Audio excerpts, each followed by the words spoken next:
လူတယောက်ကောင်းမှုတွေအများကြီးပြုခဲ့ဘူးတယ်ဆိုလို့ရှိရင်ဒီဘဝမှာသူကြံစီသမျှဟာအကုန်လုံးပြီးစည်းတယ်အောင်မြင်တယ်ဟုတ်လားဒါနကောင်းမှုသီလကောင်းမှုတမာတိပညာဘာဝနာကောင်းမှုစုံအောင်အထွတ်အထိပ်ရောက်အောင်ပြုခဲ့မယ်ဆိုလို့ရှိရင်ဒီဘဝမှာသူကြံစီတာတွေအကုန်လုံးဟာအောင်မြင်နိုင်တယ်ရှေးကောင်းမှုရဲ့စွမ်းရည်တတ္တိနဲ့ကိုပဲအောင်မြင်မှုအမျိုးမျိုးကိုရနိုင်တယ်ပေါ့နော်ဒါကြောင့်ပုပ္ပေစကံအရင်ခံကြံတိုင်းအောင်စမြဲအကယ်၍ပုပ္ပေစကံကောင်းမှုပြုခဲ့တာနေခဲ့တယ်ချွတ်တဲ့ခဲ့တယ်ဆိုရင်တော့လို့ပြောကြတယ်လူတွေကကံမရှိဉာဏ်ရှိတိုင်းမွဲတဲ့ဟုတ်လားကြံရီဖန်ရီတွေနဲ့စူးစမ်းပြီးတော့လောက်ကင်ပါတော့လည်းပဲရှေ့ကကောင်းမှုဟာအလွန်နေခဲ့တဲ့အတွက်ကြောင့်ကိုကြံစီတာတွေကိုစူးစမ်းအထုတ်တာတွေဟာအကျိုးမပြေအချီးနီးဖြစ်ရတာတွေလည်းရှိတတ်တယ်ပေါ့နော်ဒါတွေဟာဘာတွေလဲဆိုတော့ရှေးကကံတရားဟာအခုပြစ္ဆုတ်ပံဘဝမှာများစွာအကျိုးသက်ရောက်မှုရှိနေတယ်ဆိုတာကိုထင်ရှားစွာပြထားတဲ့ဇာတ်တွေပေါ့နော်ပုပ္ပေစကံအရင်ခံကြံတိုင်းအောင်စမြဲပြီးတော့ဗါတော့ကံမရှိဉာဏ်ရှိတိုင်းမွဲဟုတ်လားကံအားဟာအာရကအားထဲမှာအလွန်ကြီးတယ်လို့မြတ်စွာဘုရားဟောတယ်တစ်ချိန်တုန်းကကောင်းတာပဲဖြစ်ဖြစ်ဆိုးတာပဲဖြစ်ဖြစ်ထက်သန်တဲ့စေတနာနဲ့ကိုလုတ်ခဲ့တဲ့လုပ်ရဟာဒီပြစ္ဆုတ်ပံကာလမှာကြီးမားတဲ့အကျိုးသက်ရောက်မှုရှိကိုရှိတယ်ဆိုတာကိုဘုံဘုံတို့မှန်မှန်ကန်ကန်မြင်နိုင်မှုလိုတယ်ပေါ့နော်အဲ့ဒါဒီနေရာမှာပုပ္ပေစကတပုံညတာရှေးကောင်းမှုပြုခဲ့ခြင်းဟာမင်္ဂလာဆိုတာနဲ့ပတ်သက်ပြီးတော့ကံရဲ့အစွမ်းတတ္တိတွေကိုထဲထဲဝင်ဝင်နားလည်စေခြင်းနဲ့ပေါ့နော်ခုဘုံဘုံတို့တယောက်နဲ့တယောက်ရုပ်ရည်တူသလားမတူဘူးဉာဏ်ရည်ဉာဏ်သွေးတူသလားမတူဘူးအစွမ်းအစတွေတူသလားမတူဘူးပိုင်ဆိုင်မှုတွေရောတူလားမတူနော်အမျိုးမျိုးကိုကွဲပြားခြားနားနေတယ်အဲ့ဒီမတူကွဲပြားခြားနားနေတဲ့အမျိုးမျိုးအစားသားတွေကိုဘယ်သူကအဓိကဖန်ဆင်းထားတာလဲဖန်တီးထားတာလဲဆိုတော့အဲ့ဒီအသီးသီးသောတတ္တဝါတွေသူတို့ကိုယ်တိုင်ပြုခဲ့တဲ့အလုတ်ဆိုတဲ့ကံတရားတွေကပဲသူတို့ကိုအသီးသီးစီမံထားတာပြောရင်ဘုံဘုံတို့ဒီဘဝမှာရထားတာတွေဟာအခြေခံအားဖြင့်ရတော့ကံပေးသမျှပဲရတာပါပိုင်ဆိုင်မှုဥစ္စာပစ္စည်းကိုတော့ဒီဘဝမှာဘုံဘုံတို့အများကြီးကြိုးပမ်းအထောက်မယ်ဆိုလို့ရှိရင်ရှေးကကံတဲ့တော်လည်းပဲဝရိယရဲ့အကျိုးရလဒ်ဉာဏ်ရဲ့အကျိုးရလဒ်တွေကိုခံစားရတာတွေတော့အများကြီးရှိပါတယ်သို့တော့ပြင်လို့မရတဲ့မိဘရဲ့အမွေကိုသားသမီးဟာမဖြစ်မနေဆက်ခံရတာတွေရှိတယ်ကောင်းမွေဆိုးမွေအဲ့လိုပဲမြတ်စွာဘုရားကံတရားဟာတတ္တဝါတွေသူတို့ပြုထားတဲ့ကံတရားဟာအဲ့ဒါမိဘတပွဲပေါ့နော်ဒါကြောင့်တချို့လဲကံသာမိကံသာဖလို့ပြောကြတာရှိတယ်ဟုတ်လားကမ္မဒါယာတာကိုပြုထားတဲ့ကံတရားရဲ့အမွေကိုခံရလိမ့်မယ်ဟုတ်လားဒါကြောင့်မို့ဘုံဘုံတို့ရထားတဲ့အနေအထားတွေအခြေအနေကောင်းသည်ဖြစ်စေမကောင်းသည်ဖြစ်စေကိုရနေတဲ့ဒီအနေအထားကိုကြိုက်သည်ဖြစ်စေမကြိုက်သည်ဖြစ်စေအဲ့ဒါတွေဟာကိုပြုထားတဲ့ကံတရားရဲ့အကျိုးရလဒ်တွေပဲဆိုတာညင်းနိုင်သလားမညင်းနိုင်ဘူးเนาะဒီရုပ်ရည်လေးဟာမိဘကိုအများကြီးတော့လည်းအခြေခံတယ်ဒါပေမဲ့ကံတရားကိုပို့ပြီးတော့ကြီးမားတဲ့အကြောင်းတရားအနေနဲ့အခြေခံတယ်တချို့မိဘအမေလဲအိုတယ်ဖေလဲအိုတယ်ဒါပေမဲ့သားသမီးကြမှာကြည်ကောင်းနေတယ်အမေအိုအဖေအိုနဲ့ရောမတူဘူးလားဆိုတော့လဲတူတယ်ဒါပေမဲ့ तू ကတစ်မျိုးတစ်ပါးသာကြည်ကောင်းနေတယ်ဟုတ်လားတချို့မိဘတွေကနော်အမေရောအဖေရောကြည်လို့ကောင်းတယ်ချောမောလှပကြတယ်ဒါပေမဲ့သားသမီးကြတော့ကြည်ရခက်နေတာတွေလည်းရှိတယ်ချောမောလှပတဲ့အမေနဲ့မတူဘူးလားအဖေနဲ့မတူဘူးလားဆိုတော့လဲတူသလောက်တော့တူနေတယ်အိုတာလေးတွေရွေးတူတယ်ပေါ့ကံကောင်းတဲ့လူကြတော့လှတာလေးတွေရွေးတူတယ်ပေါ့ဟုတ်လားအဲ့တော့ကိုရထားတဲ့ရုပ်ရည်အထူးသဖြင့်ကိုယ့်ရဲ့အစွမ်းအစကိုယ့်ရဲ့ဉာဏ်ရည်ဉာဏ်သွေးဟုတ်လားဒါတွေဟာတကယ်တမ်းကဘာပေးသလောက်ပဲဘုံဘုံတို့ရတာတော့ကံပေးသလောက်ပဲရတာနော်သေချာစဉ်းစားတာအဲ့ဒါကိုဘုံဘုံတို့မကြိုက်ပါဘူးလို့စောတကတက်လို့လည်းမရဘူးဟုတ်တယ်မဟုတ်လားဒါကြောင့်မို့လို့ဘုံဘုံတို့ရဲ့ဘဝမှာဒီအတိတ်ကာလကပြုခဲ့တဲ့နော်ကောင်းမှုမကောင်းမှုကံတရားတွေဟာအလွန်အားကြီးတဲ့အကြောင်းတရားတွေအနေနဲ့လွှမ်းမိုးချဲလဲနေတယ်ဆိုတာကိုလက်မခံလို့မရဒါကြောင့်မြတ်စွာဘုရားကောင်းတာပဲဖြစ်ဖြစ်ဆိုးတာပဲဖြစ်ဖြစ်ကိုလှုပ်လိုက်ပြီကိုစေတနာနဲ့လှုပ်လိုက်ပြီဆိုလို့ရှိရင်အဲ့ဒါကိုတကယ်ပိုင်သွားပြီကျန်တာတွေကတော့ဘာမှမသေးကြဘူးပဂတိဥစ္စာပစ္စည်းကိုပိုင်ဆိုင်တာလူအချင်းချင်းပိုင်တယ်လို့ထင်တာ အဓိကတော့သက်ရှိသက်မဲ့ဒိဋ္ဌိနှစ်မျိုးပါပဲပိုင်နေထင်းတယ်နောက်ဆုံးကိုယ်ခန္ဓာကြီးကိုပိုင်နေထင်းတာဒါတွေကအထင်မြတာရှိတယ်တကယ်ပိုင်တာမဟုတ်ဘူးဘာဖြစ်လို့ဆိုမတေချာမှုနဲ့သွားနေလို့ဥစ္စာပစ္စည်းကလည်းမတေချာမှုနဲ့သွားတာပဲ तू ကကိုယ်ဆိုရင်စွန့်ပဲကိုကသူ့ကိုစွန့်ရင်စွန့်ပဲအခြေအနေရပါနော်ဘေးကကိုယ်ကိုချစ်တဲ့လူကိုကချစ်တဲ့လူတွေကလည်းမတေချာမှုနဲ့သွားတာပဲနောက်ဆုံးကိုယ်ခန္ဓာကိုယ်ကြီးကွာစားပါတော့မတေချာမှုနဲ့သွားနေတာတကယ်သေးသေးချာချာကိုဟာပါလို့ပြောလို့ရတာကိုပြုတ်ထားတဲ့အလုတ်ဆိုတဲ့ကံတရားပဲရှိတယ်ဒါကြောင့်မြတ်စွာဘုရားဆင်ញင်ရမယ်တဲ့ဘလို့ဆင်ញင်ရမှာတော့ကမ္မတကောမိငါမှငါတကယ်ပိုင်တာဆိုလို့ငါဥစ္စာဆိုလို့ငါပြုတ်ထားတဲ့ကံပဲရှိတယ်လို့ဆင်ញင်ရမယ်ဒါအလွန်မှအခြေခံကြတဲ့အမြင်မှန်နေပေါ့နော်ကမ္မဒါယာတော့ငါမှနော်ကံရဲ့အမွေကိုငါခံကိုခံရလိမ့်မယ်ငင်းဆန်ခွင့်မရှိဘူးဟုတ်လားကမ္မယောနိတဲ့ကောင်းတာတွေရောဆိုးတာတွေရောကံတည်းဟူသောအကြောင်းတရားကြောင့်ဖြစ်နေတာပေါ့နော်ငါမှအခုဖြစ်နေတာတွေကငါလုပ်ထားတဲ့အလုပ်ရဲ့အကျိုးရလဒ်တွေပဲပေါ့နော်ကမ္မဗန္ဓုငါမှအားကိုးစရာဆိုလို့ကံမဲဆွေမျိုးအရာမှာရှိတယ်ကမ္မဗန္ဓုတဲ့ကျတို့ကဒီပြင်ဟာတွေကိုဆွေမျိုးထင်နေတာဟုတ်လားတကယ်တမ်းကကိုယ့်အတွက်ဆွေမျိုးအကောင်းဆုံးကပါလဲကိုယ့်ရဲ့ကံတရားပေါ့နော်ကိုပြုထားနောက်ကမ္မပဋိတ္တရဏတဲ့ကို့မှာတကယ်အားကိုးရာဆိုလို့ကိုပြုထားတဲ့ကံပဲရှိတယ်ဒါကြောင့်ကိုယ့်ရဲ့အားကိုးရာလေးကိုကိုအဆင့်မြင့်အောင်အားကိုးဓာတ်အောင်ကိုဟာကံတရားကိုကောင်းကောင်းမလုပ်ထားဖို့လို့တော့ထူထောင်ထားဖို့လို့လေအဲ့ဒါကိုပြောနေတာဟုတ်လားဒါကြောင့်ပုပ္ပေစကတပုံညတာရှေးကောင်းမှုကိုပြုခဲ့ခြင်းဟာမင်္ဂလာဆိုတာလေးကိုပေါ့ပေါ့လေးနားမလဲစေခြင်းဘူးလေးလေးနဲ့နားလဲစေခြင်းတယ်ဟုတ်လားအဲ့တော့တခုစဉ်းစားရရှိတာကိုဖြစ်နေတဲ့အခုဖြစ်နေတဲ့အခြေအနေဒါအတိတ်ကပြုခဲ့တဲ့ကံတရားပေါ်မှာဘုံဘုံတို့အဓိကမှီတီးပြီးတော့ဖြစ်နေတယ်ဆိုရင်နောက်အနာဂတ်မှာဖြစ်မဲ့အနေထားကလည်းဘာတော့အခုပြစ္ဆုတ်ပံကိုလုတ်ခဲ့တဲ့အကြောင်းတရားကိုပဲအခြေခံပြီးတော့ဖြစ်မှာနော်ဟုတ်တယ်မဟုတ်လားအဲ့ဒါကိုလည်းပဲသတိထားဖို့လိုတယ်အဲ့ဒါတော့ဏိကုံးပိုင်းကျတော့ပြောပါမယ်ဟုတ်လားအဲ့တော့အခုလောလောဆယ်ဘုံဘုံတို့ကောင်းမှုရဲ့အစွမ်းတတ္တိကိုကံတရားရှုတော့ကနေကြည့်ပြီးတော့ဒါပြောတာပေါ့အဲ့ဒီကံတရားတွေဟာအလွန်မှအစွမ်းတတ္တိကြီးမားတဲ့အတွက်ကြောင့်ကောင်းတာတွေမြတ်အများကြီးပြုခဲ့မယ်ဆိုလို့ရှိရင်ဟာဒီလူကတော့မင်္ဂလာရှိတယ်ပုပ္ပေစကအရင်ခံကြံတိုင်းအောင်စင်မြေအဲ့ဒါနဲ့ပတ်သက်ပြီးတော့ဘုံဘုံတို့ဒေသနာတော်တွေထဲမှာမြတ်စွာဘုရားလက်ထက်ကဖြစ်ရတဲ့ထဲမှာနော်ရှေးကောင်းမှုအထူးပြုခဲ့လို့အံ့ဩစရာကောင်းလောက်အောင်မင်္ဂလာနဲ့ပြည့်စုံကြတဲ့တနည်းအားဖြင့်ကောင်းမှုပြုရတာများအားချစရာကောင်းလိုက်တာလို့ဖြစ်ရလောက်တဲ့ပုံကိုယ်တို့တွေအများကြီးရှိတယ်။ဒါဘယ်သူအကြောင်းမြန်ငါပြောရမလဲလို့ဘုံကစဉ်းစားကြည့်တယ်ပြောစရာတွေကအများကြီးပဲဟုတ်လားအဲ့ဒီမှာနည်းနည်းအမျိုးသမီးပိဋကတ်အတွက်အတူယူအားကြစရာပေါ့နော်ဘယ်သူအကြောင်းပြောခြင်းလို့ဆိုခေမာထေရီဟုတ်လားအလွန်ချောမောလှပတဲ့မဒရစ်အတိုင်းနဲ့လူဖြစ်တာကောစားအဲ့ဒီမှာသွားဖြစ်တယ်ဘုရင်သမီးသွားဖြစ်တယ်ဟောအရွယ်ရောက်တဲ့အခါကျတော့ဗိမိတာရမင်းကြီးကနောက်ကောက်ယူလို့မိဖုရားဖြစ်တယ်ရုပ်ရည်အနေနဲ့လည်းသူ့လောက်လှတာမရှိဘူးလို့တောင်သူထင်ရလောက်အောင်သူ့ရဲ့ရုပ်ရည်ဟာပြည့်စုံတယ်လောကီအနေနဲ့တော့ဒါအကုန်ကိုပြည့်စုံနေတယ်လို့ပြောလို့ရတယ်အဲ့မှာဘုံဘုံအံ့ဩတ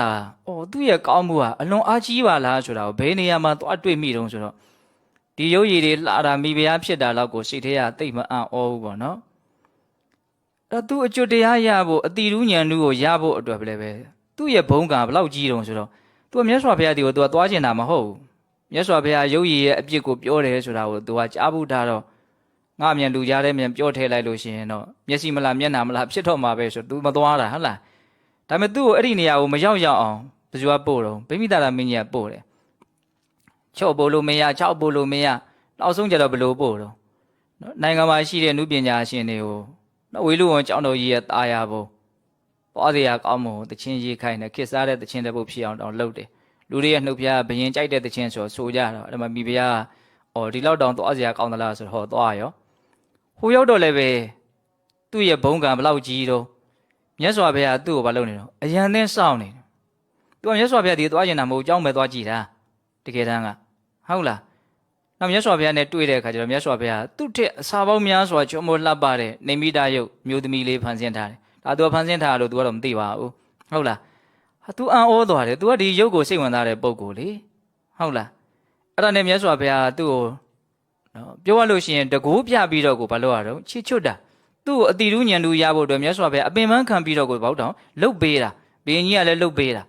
အဲ့ဒါလေးကိုဘုံဘုံကကြည်တာပေါ့ဟုတ်လားနောက်တော့ဒီနေမိတာယုတ်ကတဖြည်းဖြည်းနဲ့ကြည်ရင်းနဲ့အိုးပြီးတော့နောက်ဆုံးနာပြီးတော့မရှုမလား ပျက်စီးသွားတယ်ဟာတော်တော်ကိုစိတ်ပြည့်စရာကောင်းတဲ့အနေအထားကိုမြင်ရတော့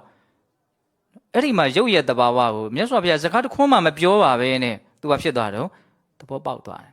အဲ့ဒီအချိန်မှာပဲမြတ်စွာဘုရားတရားဟောလိုက်တယ်အဲ့ဒါလွယ်ကူကူပဲအတိတူဉာဏ်တို့ကိုရတယ်ဟုတ်လားနောက်တော့ဗိမိသာရမင်းကြီးဒီခွန်တောင်းပြီးတော့ယဟန်ပြုတော့ယဟန်မှဖြစ်တဲ့အခါကျတော့ယဟန်တာဖြစ်သွားတယ်အဲ့တော့သူ့ရဲ့ဖြစ်စဉ်ကိုကြည့်မယ်ဆိုရင်သူ့ရဲ့ဘုံကံသူ့ရဲ့ပြုခဲ့မှုတဲ့ပါရမီကောင်းမှုကိုမှန်းလို့မရဘူးလားရဟုတ်လားနော်မိဖုရားဖြစ်တာလောက်ရုပ်ရည်လှတာလောက်ကိုဘုံဘုံကမအံ့ဩပါဘူးပြောခဲ့ပြီနော်သူတရားတူရဖို့အသိဉာဏ်ရဖို့အတွက်ဘုရင်ကလည်းလှုပ်ပေးရတယ်နောက်ဆုံးမြတ်စွာဘုရားအတော်မှာနော်ဤမျိုးစုံနဲ့အပင်ပန်းခံပြီးတော့သူ့ကိုနော်ဘာလို့ပေးရတော့နော်တရားဟောပေးရတယ်စဉ်းစားတရားမကောင်းဘူးလားကောင်းတယ်နော်နောက်ပြီးတော့ဘုံဘုံတို့ရှေးကံအကြောင်းပြောမယ်ဆိုလို့ရှိရင်ဒီအနုရုဒ္ဓမထေအကြောင်းကလည်းပြောစရာအလွန်ကောင်းတယ်ဒါပေမဲ့လူသိများတဲ့တို့ကြောင့်အဲ့ဒါတော့သိမပြောတော့ပါဘူးသူ့ရဲ့ထင်ရှားတဲ့ဖြစ်ရကပါလေမရှိဆိုတဲ့စကားကိုမကြားဘူးဆိုတာဟုတ်လားတကယ်ချင်းတွေစော်ရင်းနဲ့နော်မုံနေစားကြတော့မုံကကုံသွားတော့တွားပြီးတော့အမေကိုတောင်းခိုင်းတာလေနောက်ပေးရပါများတော့မအေးကမုံကမရှိတော့ဘူးဆိုတော့မရှိရင်မရှိတဲ့မုံပဲပေးလိုက်လို့မရှိတာကို तू ကမုံလို့ထင်းနေတယ်မရှိဘူးလို့ပြောတာကိုမုံလို့ထင်းနေတယ်အဲ့ဒါနဲ့မအေးကလည်းအော်ငါသားကမရှိဘူးဆိုတာတော့မသိပါလားဆိုတော့မရှိဘူးဆိုတာကိုသိရအောင်ဟဲ့ဆိုပြီးတော့ဘာမှမပါတဲ့ရွှေခွက်တစ်ခွက်ကိုဘာမှမပါတဲ့ရွှေခွက်တစ်ခွက်နဲ့အုပ်ပြီးတော့ကျိုးနဲ့ချီပြီးတော့ပေးလိုက်တယ်အဲ့ဒါကိုနတ်တွေကထည့်ပေးရတယ်တဲ့သူ့ရဲ့ဘုံကံကြောင့်မို့လို့အဲ့ဒါဟောတော့ရွှေခွက်လန့်ကြည့်တော့စားကြည့်တော့အော်အမေကငါ့ကိုတကယ်မချစ်ဘူးကြည်သမ်းပါအောင်ဒီနေ့မှဒီလောက်ကောင်းတဲ့မုံကိုပေးတယ်မရှိတာကိုသိရအောင်လောက်ခါမှာပို့ပြီးတော့ဘာဖြစ်သွားစိုးသွားတယ်အော်မရှိတာကကောင်းလာရည်လားဟုတ်လားအဲ့လိုတောင်ဖြစ်သွားတယ်ဟုတ်လားထမင်းဘယ်ဟာဖြစ်တယ်ဆိုတာတော့မသိလောက်အောင်နော်သူတို့ရဲ့ရှေးကောင်းမှုတွေကပြည့်စုံခဲ့ရတာဟုတ်လား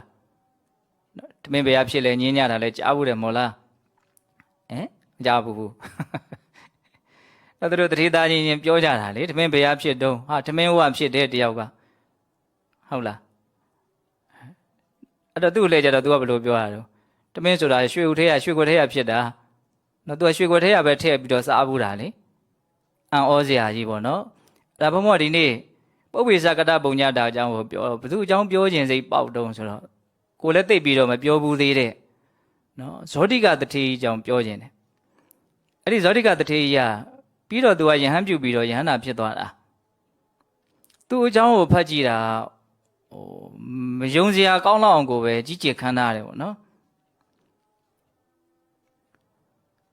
သူကဗိမိသာရမင်းကြီးရဲ့တိုင်းပြည်မှာဖြစ်တာတထေးရဒါဒီဘယင်နဲ့ तू ကအများကြီးတာနေတယ်သူနေဖို့နေရာတွေကိုနတ်တွေကဖန်ဆင်းပေးတယ်လို့ဆိုတယ်နော်သူ့ရဲ့အိမ်ကိုနတ်ဘလူးတွေစောင့်ရှောက်တယ်အလွန်နာမည်ကြီးလွန်းလို့လူတွေကတထေးအိမ်ကိုလာကြည့်တယ်ဗိမိသာရမင်းတော့အလှည့်မကြဘူးတော်တော်နဲ့အဲ့ဒါဘယင်ကြီးကနောက်တော့သွားကြည့်တာပေါ့နာမည်ကြီးလွန်းလို့သူ့တိုင်းပြည်ထဲမှာရှိတဲ့တထေးကြီးကအလွန်သူ့တဲ့တောင်နာမည်ကြီးနေတယ်ဆိုအဲ့ဒါဇာတတက်ကသူ့လက်ဆွဲပြီးတော့ကလေးပေါက်စာလိုက်သွားတယ်လို့ဆိုတယ်ဟိုရောက်တဲ့အခါကျတော့ဒီကြောက်တွေဖမ်းတွေဝင်းထိန်နေတာတွေပဲခင်းထားတဲ့အခါတော့ကြောက်တွေပါတွေလို့ထင်းနေတယ်တဲ့တိတ်တော့မသွားရဲဘူးတဲ့ဘယင်ကြီးကဟုတ်လားအဲ့ဒါကျွန်မလက်လှမ်းပေးတာတော့မှကျွန်မဟိုတောင်တထေးကြီးရဲ့ကြောထင်းပြီးတော့ तू ကရှက်နေတယ်လက်မကင်ရဲဘူးတဲ့အများကြီးပါပဲရေးထားဖြစ်ချင်တော့ဒီအဇာတတက်ကအဲ့ဒါလက်ဆွဲရင်းနဲ့အလွန်ကြီးကျယ်ခမ်းနားတဲ့နော်ဗိမာန်ကြီးပေါ့နော်အိမ်တော်ကြီးငါဖေရရှင်ဘရင်ဖြစ်ပြီးတော့တက်သားအိမ်နဲ့နေရတယ်ပေါ့နော်ငါတို့ရဲ့အုပ်ချုပ်မှုအောက်မှာရှိတယ်ဒီတထေးကဘယ်နဲ့ကြောင့်ဒီလောက်ကြီးကျယ်နေတာတော့ငါရှင်ဘရင်ဖြစ်တော့ဒီနေရာကိုငါလာသိမ့်ပြီးတော့ငါဒီနေရာမှာနေမယ်တခါတည်းစဉ်းစားတယ်သူကလည်းဟုတ်လားအဲ့ဒါနဲ့နောက်တထေးကတော့မြောက်ကျွန်းသူနဲ့တွေ့ပြီးတော့ဘယင်ကြီးရဲ့ခေါင်းပေါင်းထားတဲ့အဝတ်ကပါလာတဲ့ဒီအနံ့ကြောင့်မလို့မျက်ရည်ကျတယ်တဲ့မျက်ရည်အလိုလိုထွက်တာပေါ့နူးညံ့လွန်းလို့ဟာလောက်ပါအောင်မင်းတထေးကတော့ငါပစ္စည်းတွေသိမ့်မယ်ထင်လို့မြန်ကြောက်ပြီးတော့ငိုနေသလားဗိမိသာရမင်းကြီးကသဘောမပေါက်ဘူးမဟုတ်ပါဘူးမင်းကြီးရဲ့ခေါင်းကပါလာတဲ့အနံ့တွေကြောင့်မလို့နူးညံ့လွန်းလို့မျက်ရည်ကျဟုတ်လားအဲ့ဒါနဲ့ဗိမိသာရမင်းကြီးကိုဒီသူမြောက်ကျွန်းသူကပါတယ်ဒီကြောက်အပူရှိန်နဲ့ချက်တဲ့ထမင်းပေါ့နော်အဲ့ဒါကိုကျွေးတော့မင်းကြီးကစားကောင်းနဲ့အတင်းစားတဲ့အခါတော်ပါတော့လို့တအားယူရတယ်တော်နေသဘိုးနှင်ပြီးတော့ပြဿနာတက်ရင်သူတရားခံဖြစ်မှာဆိုလို့ဇောတိကအလုံးကိုချမ်းသာတာပေါ့နော်အဲ့ဒါနဲ့ဘယင်ကြီးက ဘင်းကြီးကလည်းပဲစိတ်သဘောထားအလွန်ကောင်းပါတယ်ပိမိတာရမီရဲ့နောက်ပိုင်းသူလည်းအရိယာဖြစ်တာပေါ့နော်အဲ့ဒီမှာမှတ်သားစရာလေးတစ်ခုကသူ့ရဲ့ဒီတထေးကတော့တို့ရှင်မင်းလာတယ်ဒါကြောင့်မင်းထွက်တွေ့ရမယ်ပေါ့ရှင်မင်းဆိုတာဘလို့လူတုံးလို့မေးတဲ့ရှင်မင်းဆိုတာတို့ကိုစိုးရတဲ့လူပေါ့ကွာလို့ပြောတယ်တော်တော်ဝမ်းနေသွားတယ်အော်ကျုပ်တို့ကိုအစိုးရတဲ့လူဟာရှိသေးသလားပေါ့ကျုပ်တို့ကသူမြတ်လက်အောင်နေရတာလားပေါ့အဲ့လိုဆိုရင်ရှေးတုန်းကကုသိုလ်ကောင်းမှုကိုယုံကြည်မှုနည်းနည်းလေးနဲ့ကျုပ်တို့ဟာပြုခဲ့ဟန်တူတယ်ကုသိုလ်ကောင်းမှုကိုတကယ်ကိုယုံကြည်ကြည်ထက်ထက်တန်တန်မပြုခဲ့လို့ကိုယ်အစိုးရတဲ့လူရဲ့လက်အောက်မှာကိုနေရ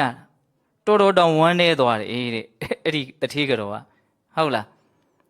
အဲ့ဒါနဲ့နောက်တော့အတူချုပ်ပြီးတော့ပဲဘုန်းတို့ပြောတာပေါ့နော်အစာတသက်ရှင်မင်းဖြစ်လာပြီဆိုရပါစို့အဲ့ဒါရှင်မင်းဖြစ်လာတော့သူဦးစားပေးလုပ်မဲ့လုပ်ငန်းတွေမှာအဲ့ဒီဇောတိကရဲ့အိမ်ကိုသွားသိမ်းဖို့လုပ်ငန်းတစ်ခုပဲအဲ့ဒါသွားသိမ်းနေစစ်အင်္ဂါတွေပြင်ဆင်ပြီးတော့ဖြစ်ရှင်တော့အဲ့ဒီအချိန်မှာဇောတိကတထေးရာမြတ်စွာဘုရားအကြောင်းတော်သွားပြီးတော့တရားနာတယ်တထေးမရှိဘူးသူ့ရဲ့အိမ်တကားဒီအိမ်အုတ်တိုင်းနေရဒီဖန်နေမှန်နေနဲ့နတ်တွေကဖန်ဆင်းပေးထားတယ်လို့ဆိုတယ်အဒီစစ်တပ်ကဝိုင်းနေတဲ့အခါကျတော့ဒီအရေးတွေပေါ့နော်သူတို့ရဲ့အရေးတွေကိုပဲသူတို့ရဲ့ဆင်နေမြင်းတွေကကြောက်လန့်ပြီးတော့အကုန်ပြန်ပြေးဇာတတက်ကလည်းပဲဒီဥစ္စာနော်ဒီအိမ်ကိုအဆောင်ထားတဲ့စစ်တပ်ဖြစ်မယ်လို့ပဲသူကလည်းထင်တယ်အဲ့ဒါနဲ့ပြေးနေသူကလည်းဘုရားကျောင်းတော်ရောက်သွားတယ်တဲ့ရောက်သွားတဲ့အခါကျတော့ဇောတိကတထေးကြီးကိုတွေ့တော့သင်ရဲ့လက်အောက်ငယ်သားတွေနဲ့ငါ့ကိုရှစ်ထိုးဖို့ပြစ်ထားခဲ့ပြီးတော့သင်ကတော့ဒီလာပေါ်တရားနာခြင်းဟာစောင်းနေသလားမို့အဲ့ကျတော့ဇောတိကတထေးကြီးအရှင်မင်းကြီးကျွန်ုပ်အိမ်ဘာလို့သွားတာတော့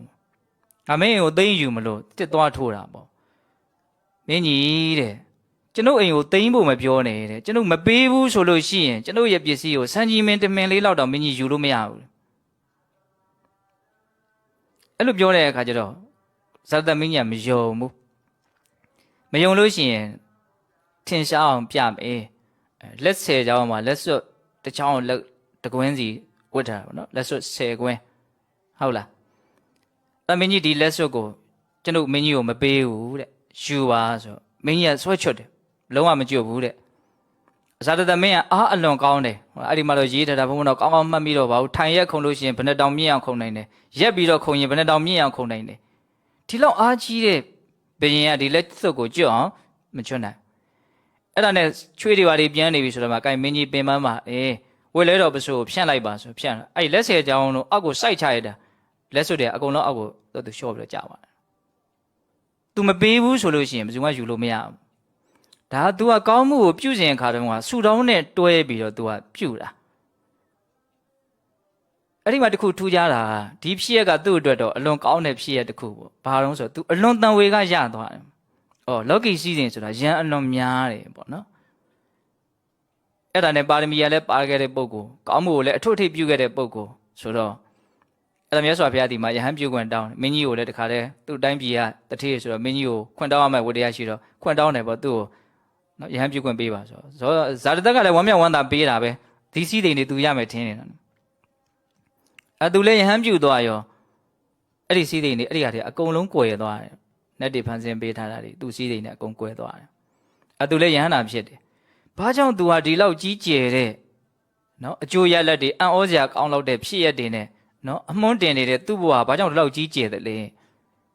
ကောင်းမှုအထူးပြုခဲ့တာပဲနော်ဇောတိကတထေးအကြောင်းကအလွန်တော့ထင်ရှားပါတယ်အထူးသဖြင့်ဒီလေဒီဆိုတော်ဘုရားကြီးရဲ့ဒါနကောင်းမှုပြုတဲ့နေရာမှာနော်နိဗ္ဗာန်ကိုဒါရိုက်ဆူတောင်းတာနဲ့နိဗ္ဗာန်မရခင်မှာဘဝတန်တရားမှာချမ်းချမ်းသာသာနော်ကောင်းကျိုးချမ်းသာကိုရပါရစေလို့ဆူတောင်းတာနဲ့ဘယ်ဟာကောင်းလဲဆိုတဲ့နေရာမှာသက်တည်ပြခံရတဲ့ဖြစ်ရက်ပေါ့နော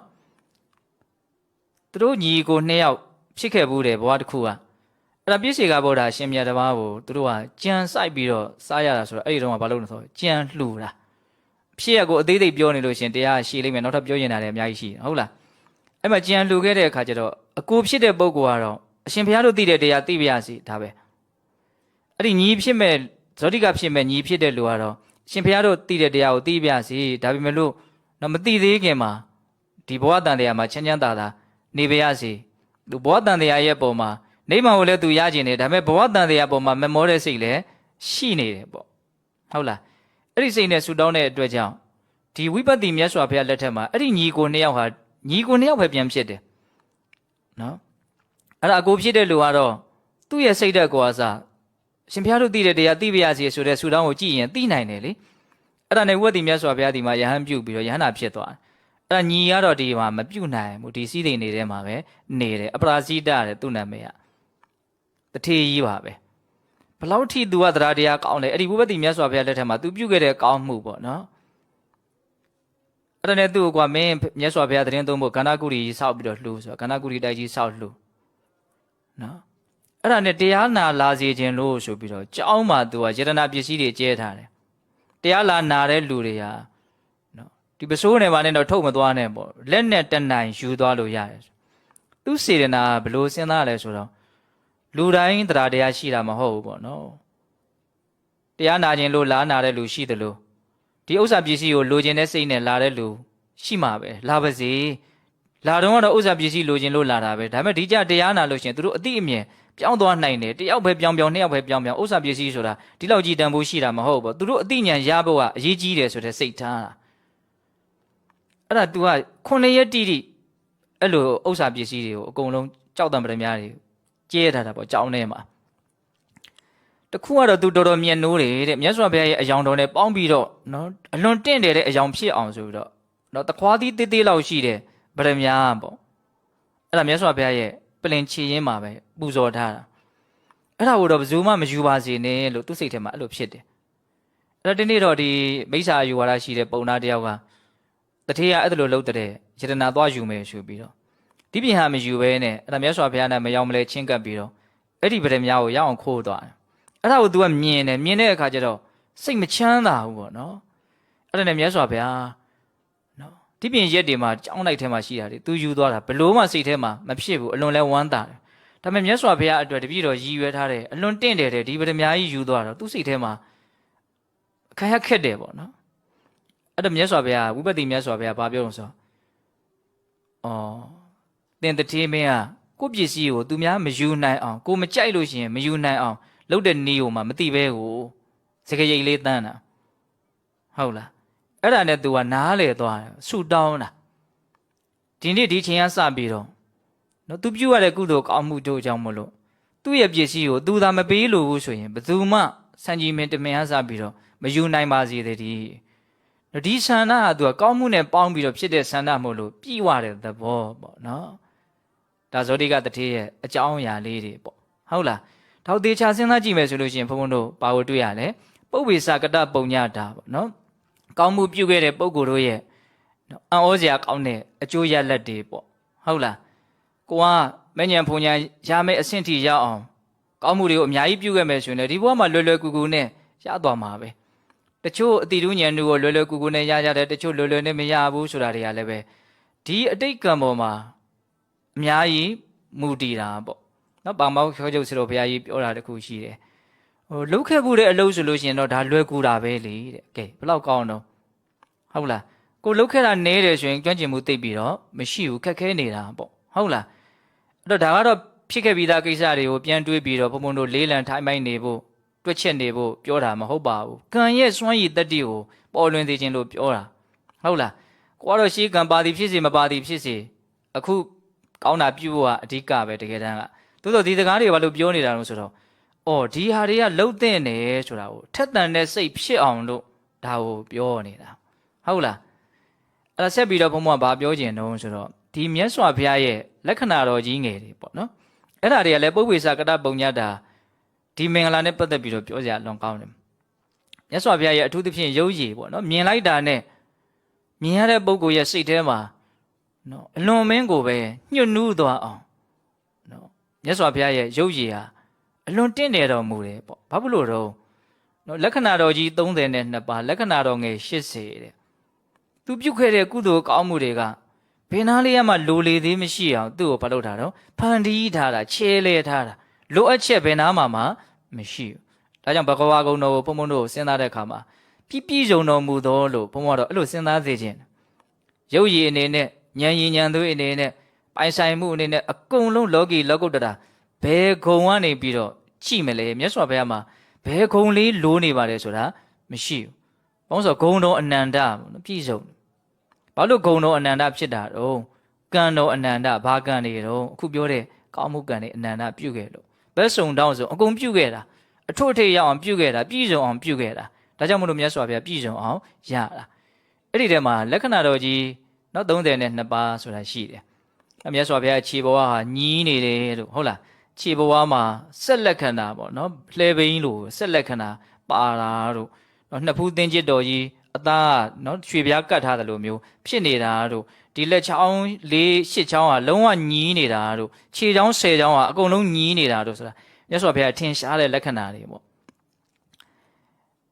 အဲ့ဒါကိုမင်းကွန်းစတော်ဘုရားကြီးနော်ပူဇော်ထားတာရှိတယ်လက္ခဏာတော်ကြီးဘုရားချစ်ခိုးဆိုပြီးတော့ဟုတ်လားနောက်ပြီးတော့ဘုံဘုံတို့ညွှန်ညင်တာတခုဟာပိုင်းလို့စတော်ဘုရားကြီးဟောထားတဲ့အဲ့ဒီလက္ခဏာတော်တရားရှိတယ်အကုန်လုံးတော့ဘုံနားမထောင်ဘူးနားထောင်ဘူးရတဲ့လောက်ကတော့တော်တော်ကိုကောင်းတယ်ဟုတ်လားအဲ့ဒီတည်းကဘုံဘုံကလည်းဒီနေ့ည၄မျိုးလောက်လက္ခဏာတော်နဲ့ပတ်သက်ပြီးတော့ဘုရားရှိခိုး၄ဘုတ်လောက်နည်းနည်းပြောကြည့်ခြင်းနော်မြတ်စွာဘုရားရဲ့လက္ခဏာတော်ကိုလည်းပူဇော်ပြီးသားဖြစ်တယ်ပုပ္ပေစကတပုံညတာအကြောင်းကိုလည်းပဲဘုံဘုံတို့နော်စဉ်းစားပြီးသားဖြစ်အောင်ပေါ့နော်ကုသိုလ်တရားဟူသည်များ၌ရှေသောအမှုဦးစီးကောင်းခံစောစီမံမှုကောင်းမှုထူးကြောင်းနှစ်ဖူးတော်ဝယ်ရွှေပြားချေသို့တင့်တယ်လှစ်လက်အသားစစ်မှတင်းကျစ်တော်လွာလက္ခဏာဖြင့်တရဝါထူထူများလူဘို့တို့ကိုတော်နောက်၌စိုက်မကွာလိုက်ရပါသောမြတ်စွာဘုရားမြတ်စွာဘုရားတဲ့နော်ဒါကရှေးကမန္တလေးမြို့ဟာစတော်ကြီးဘုရားကြီးတစ်ပါးရေးခဲ့တာကိုမင်းကွန်းစတော်ကြီးကကြည်ညိုလို့သူ့ရဲ့မဟာဘုန်းတော်ကျမ်းထဲမှာအဲ့ဒါကိုပဲထည့်သွင်းပြီးတော့စတော်ကြီးကအဲ့ဒါကိုပဲရွတ်ပြီးတော့ပူဇော်တာဒါလေးကဘာပြောတာတော့မြတ်စွာဘုရားမှာဒီနှစ်ဖူးတော်မှာရွှေပြားကတ်ထားတယ်လို့တင့်တယ်တဲ့နော်လက္ခဏာတော်တစ်ခုပါတယ်အဲ့ဒီလက္ခဏာကသူဟာဘာဖြစ်မလဲလို့ဟောကိန်းထုတ်နေတယ်လေနော်တတ္တဝါတွေအကုန်လုံးလို့ဟာမြတ်စွာဘုရားရဲ့နောက်ကိုပဲလိုက်ကြမြတ်စွာဘုရားအကြီးမားဆုံးသောခေါင်းဆောင်ပေါ့ဟုတ်လားနှစ်ဖူးတော်ဝယ်ရွှေပြားချေသူတင့်တယ်လှစ်လက်အသားစစ်မှတင်းကျစ်တော်လွာလက္ခဏာဖြင့်ဒါသူ့ရဲ့လက္ခဏာသူရလာတာပေါ့နော်အဲ့ဒီလက္ခဏာဘာကိုညွှန်ပြနေတယ်လဲသူဘာဖြစ်မှာလို့ဟောကိန်းထုတ်နေတယ်လဲဘုံဘုံတို့ဆွေးကြပါစို့လက်မှာအရေးအကြောင်းလေးတွေကြည့်ပြီးတော့ဟောအသက်ဘယ်လောက်မှဘာဖြစ်မယ်ပြောရတာရှိတချို့နှစ်ဖူးရည်ဒူးရည်ကြည့်ပြီးတော့ကြီးပွားမဲ့လူချမ်းသာမဲ့လူပြောရတာဟောကြတာတွေရှိတယ်အဲ့လိုပဲဒီလက္ခဏာကသူဘာဖြစ်မယ်လို့သူ့ကိုဖတ်လို့ရတယ်လေစာဖတ်လို့ရတယ်လေနော်တရဝါထိုတို့များလူဘို့တို့ကိုတော်နောက်၌စိုက်မကွာလိုက်ရပါတော့မြတ်စွာဘုရားဒါကလက္ခဏာနိတန္တပေါ့နော်သူ့ရဲ့အကျိုးရလတ်ပေါ့ဘာကြောင့်ဒါကိုရခဲ့တယ်လေဘာကြောင့်ဒါကိုရတာတော့ကုသိုလ်တရားဟူသည်များ၌ရှေသောအမှုဦးစီးကောင်းခံစောစီမံမှုကောင်းမှုတို့ကြောင့်တဲ့ကောင်းတာတွေလုပ်ဖို့အတွက်ရှေ့ကနေခေါင်းဆောင်ပြီးတော့လှုပ်ကြလို့အမြဲတမ်းနှိုးဆော်ခဲ့နော်ကောင်းမှုမှာကိုဘေးကလူတွေပါအောင်သူအမြဲတမ်းနှိုးဆော်အမြဲတမ်းခေါင်းဆောင်ပြီးလှုပ်တယ်အဲ့ဒီကောင်းမှုကြောင့်ဒီနှစ်ဖူးမှာတစ်ချိန်လုံးကဒီလူဟာကောင်းမှုမှာခေါင်းဆောင်ခဲ့ပါတယ်ဆိုတာကိုသူ့ကိုပြသတဲ့အနေနဲ့အဲ့ဒီလက္ခဏာပါလာတာသဘောပေါက်လားဒါတစ်ခုနော်နောက်တစ်ခုချစ်ဖွယ်စကားပေးကမ်းများ၍စီးပွားဆောင်လင်ကိုတူကျင့်ဟုလေးစဉ်သင်းညိုသူ့ကိုထောက်ထားကောင်းမှုအားကြောင့်လက်ဘဝနှင့်ခြေဘဝပါနူးညံ့စွာ၏ရှစ်ဖြာလက်ချောင်းဆဲချောင်းခြေတော်ညီမြတော်ကြောင့်မူရော်တွင်လက်အတွင်းစစ်၌ရေးရဖြောင်းလေစပားစီမြပုတ္တကားသို့ဖြောင်းသားညီညာလက္ခဏာဖြင့်ကောင်းစွာသိမ်းစီလုံးစီပေါင်းစုလက်တွင်းပြုအပ်ပရိသတ်တာရှိတော်မူပါသောမြတ်စွာဘုရားတဲ့နော်ခြေဘဝလက်ဘဝနဲ့ခြေဘဝပါနူးညံ့စွာအလွန်နူးညံ့နေတဲ့မြတ်စွာဘုရားလက်ဘဝခြေဘဝတော့ဂရီပါစာလေးတော့နူးဣနေတယ်ပေါ့ဟုတ်လားပြီးတော့ရှစ်ဖြာလက်ချောင်းနဲ့တစ်ဖက်ကို၄ချောင်းလက်မတော့မပါဘူးနော်ဆယ်ချောင်းခြေတော်ညီမြတော်ကြောင့်ဓာတ်နဲ့တိနေအောင်ဖြတ်ထားတယ်လို့ညီးနေတယ်နော်ပြီးတော့ဒီလက်ကလေးတွေကလည်းပဲဒီစပက်ဘူးလေးလိုဖောင်းပေါင်းလေးတွေပုတ်ထိုးထားတယ်လို့လုံးပြီးတော့ပြားတွေခွက်တွေအဲ့လိုတွေမဟုတ်ဘူးဖျောင်းတိုင်လေးလိုလည်းပြောနိုင်မယ်ပေါ့နော်ဒါလက္ခဏာအဲ့ဒီလက္ခဏာ तू ဘာဖြစ်မယ်လို့ဟောကိန်းထုတ်မလဲနော်ဘာဖြစ်မယ်လို့သိနိုင်တယ်လေဒီလက္ခဏာကိုကြည့်ပြီးတော့နော်ကောင်းစွာသိမ်းစီလုံးစီပေါင်းစုလက်တွင်းပြုအပ်ပေးတတ်တာရှိတော်မူပါသောမြတ်စွာဘုရားပေးတတ်ကဘယ်တော့မှပြိုကွဲသွားတယ်လို့မရှိဘူးလက်ထဲမှာဆုပ်ထားတယ်လို့ မြတ်စွာဘုရားကိုချမ်းရမ်းနေကြတယ်မြတ်စွာဘုရားကိုကြည်ညိုကြတယ်ပိဋကသူများသွေးထိုးလို့ဂုံချောလို့ပြိုကွဲတယ်တို့ဘာတို့မရှိဘူးလို့ပြောတာအဲ့ဒါဘာကြောင့်အဲ့လိုမြတ်စွာဘုရားရတယ်တော့ဆိုတော့လောကကြီးရဲ့ပေါ်မှာသင်္ခါတရား၄ပါးနဲ့ချီးမြှောက်ခဲ့လို့ကောင်းမှုပြုခဲ့လို့သင်္ခါတရား၄ပါးဆိုတာဘာလို့ဒါနပေးတာကမ်းတာဘေယဝေဇချစ်ဖွယ်စကားကိုပြောတာသူများနာချမ်းသာအောင်ပြောတတ်တာဟုတ်လားပြီးတော့ဘာတော့သူများရဲ့အကျိုးစီးပွားကိုဆောင်ရွက်ပေးတာပြီးတော့ကိုယ်နဲ့တန်းတူထားပြီးတော့ဆက်ဆံတာအဲ့ဒါကိုရေးတာနော်ချစ်ဖွယ်စကားပေးကမ်းကြ၍စီးပွားဆောင်လင်ကိုယ်တူကျင့်ဟုလေးစဉ်သင်ကြိုသူ့ကိုထောက်ထားကောင်းမှုအားကြောင့်တဲ့အဲ့ဒီကောင်းမှုကံကြောင့်မို့လို့ဒီလက္ခဏာပေါ်လာကံရဲ့အစွမ်းကဘလောက်ကြီးကျယ်လဲဆိုတာမြင်သေးချင်တာဒီလက္ခဏာအဲ့ဒီကံဖန်တီးလိုက်တာအမေဖေကဖန်တီးတာမဟုတ်ဘူးနော်ဒါကြောင့်တချို့ကကံတာမိကံတာအဖဆိုတာကိုဆန့်ကျင်ကြတဲ့လူကရှိသေးတယ်ဟုတ်လားတကယ်တမ်းကံရဲ့အကြောင်းတရားအားကြီးတဲ့အကြောင်းတရားအနေနဲ့ဖြစ်နေတာတတ္တဝါတွေဆိုတာဟုတ်လားအဲ့ဒီလက္ခဏာကြောင့်ဘုန်းဘုန်းတို့ဘာဖြစ်မှာတုံးပရိသတ်ကိုလက်ထဲမှာဆုပ်ထားတယ်လို့ပရိသတ်ဟာစီးလုံးနဲ့ပေါင်းစည်းတယ်ပြိုကွဲတယ်ဆိုတာမရှိဘူးတဲ့နောက်တစ်ပုဒ်သွားမယ်နော်ချိုးဖဲ့နှိမ့်ဆက်ဆိုးတုံလျက်လီအမျက်မလို့စိတ်မတိုခဲ့တယ်ကြည်ညိုချမ်းမြေ့ကြောမွေ့နုမို့အဝိအယုံအချုံအခင်းလှူခဲ့ခြင်းကြောင့်အစင်းအရေသဘူရွှေတို့လျံဝေဝင်းဝါလက္ခဏာဖြင့်ဖဲဝါကလေးသိုးမွဲဒီနဲ့ပိုးဒီနုပြောင်းထဲလိကောင်းကိုလူပေါင်းပြန်မှနတ်တေဝါတို့မပြတ်ကတ်လူရတော်မူပါသောမြတ်စွာဘုရားမြတ်စွာဘုရားတဲ့လက္ခဏာလေးကိုရင်ပြောမယ်နော်အစင်းအရေသဘူရွှေတို့တဲ့မြတ်စွာဘုရားရဲ့အသားအရာရွှေလိုဝင်းနေတယ်တဲ့ဟုတ်လားဒါပေမဲ့ဒီရွှေကြီးလိုကြည့်ရခက်အောင်လည်းပဲဟုတ်မယ်တော့မထင်ဘူးကြည့်လို့မျက်စိထဲမှာဘလို့မှအဆင်မပြေတာမရှိဘူးနော်ဝင်းဣနေမယ်ပေါ့အစင်းအရွှေနော်အစင်းအရေသဘူရွှေတို့လျှံဝေဝင်းဝါလက္ခဏာဖြင့်နော်အသားအရာနူးညံ့တယ်အယောင်ကရွှေလိုဝင်းနေတယ်မြတ်စွာဘုရားရဲ့ကိုယ်ရောင်တော်နော်ဒါလက္ခဏာပေါ့အဲ့ဒါကိုကြည်ခြင်းအဖြစ်သူဘာရမလို့ဆိုတော့ဖဲဝါကလေးသိုးမွေးဒီနဲ့ပိုးဒီနုပြောင်းထဲလေကောင်းကိုလူပေါင်းပြမှာနတ်တွေဝါတို့မပြတ်ကတ်လူရတော်မူပါသောမြတ်စွာဘုရားအလွန်နူးညံ့သိမ်မွေ့တဲ့အဝတ်အယုံကိုမြတ်စွာဘုရားအမြဲတမ်းရတယ်တဲ့အဲ့ဒါဘာကြောင့်လို့တဲ့ချိုးဖဲ့နှိမ့်ဆက်ဆိုးတုံလျက်လီအမျက်မလို့စိတ်မတိုခဲ့ကြည်ညိုချမ်းမြေ့ကြောမွေ့နုမို့အဝတ်အယုံအချုံအခင်းလှူခဲ့ခြင်းကြောင့်တဲ့သူအကြောင်းတရားတော်နှစ်မျိုးပြတယ်စိတ်တူစရာကောင်းတဲ့အနေအထားနဲ့ကြုံလာတယ်သူစိတ်မတူအောင်ထိန်းတယ်များသောအားဖြင့်ဘုံဘုံတို့စိတ်တွေကဘာလို့တူတော့ကိုယ့်ကိုတခုခုပြောလို့တူတာပဲများပါတယ်ပြင်းပြင်းထန်ထန်တူရတာတွေနော်အဲ့ဒါကြောင့်ဒါလေးကိုပဲသူကဦးစားပေးတော့ရေးတယ်ချိုးဖဲ့နှိမ့်ဆက်ဆိုးတုံလျက်လီကိုချိုးချိုးဖဲ့ဖဲ့နော်ကိုစိတ်ကိုခံရခဲ့အောင်နှိမ့်ဆက်ပြီးတော့ဘလို့ပဲပြောပြောအမျက်မလို့စိတ်မတူခဲ့တယ်ဟုတ်လားအဲ့ဒါသူ့ရဲ့နော်ပြုခဲ့တဲ့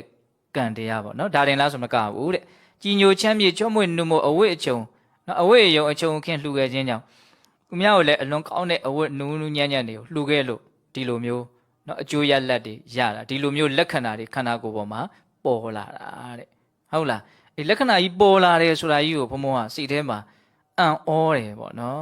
ဒီစိတ်ကဒီလိုရုပ်ပုံသဏ္ဍာန်ကိုဖြစ်ပေါ်စေတယ်လို့ဓာတ်ရိုက်တွေးကြည့်သေးခြင်းဟုတ်လားနော်နောက်ဆုံးလေးတစ်ပုဒ်လည်းပြောခြင်းသေးတယ်နော်သူကတော့နော်30ကျော်လောက်ကိုဘုံဘုံတို့4ပုဒ်လောက်ပဲအချိန်ကြည့်ပြီးတော့ပြောတာပေါ့ဟုတ်လားမျက်စောင်းမထိုးမကျိုးမျက်မှောက်ဖြောင်းမြောင်ချစ်ကြည်ကြည့်ခဲ့သည်ကြောင့်ညိုကြည်မျက်လုံးအမဆုံးအောင်ရွှေမျက်တောင်မွေတဲသွေးနှုစွာလက္ခဏာဖြင့်ပိယသိတိနတ်ဆေးရှိသို့တတိဘုံကယဟန်လူများတရားပြမနတ်သူရာဟုတရဝါထိုကြည်ညိုလေးမြတ်ချစ်ခင်အပ်ပါသောမြတ်စွာဘုရားမြတ်စွာဘုရားတဲ့လက္ခဏာလေးကိုရင်ပြောကြည့်မယ်နော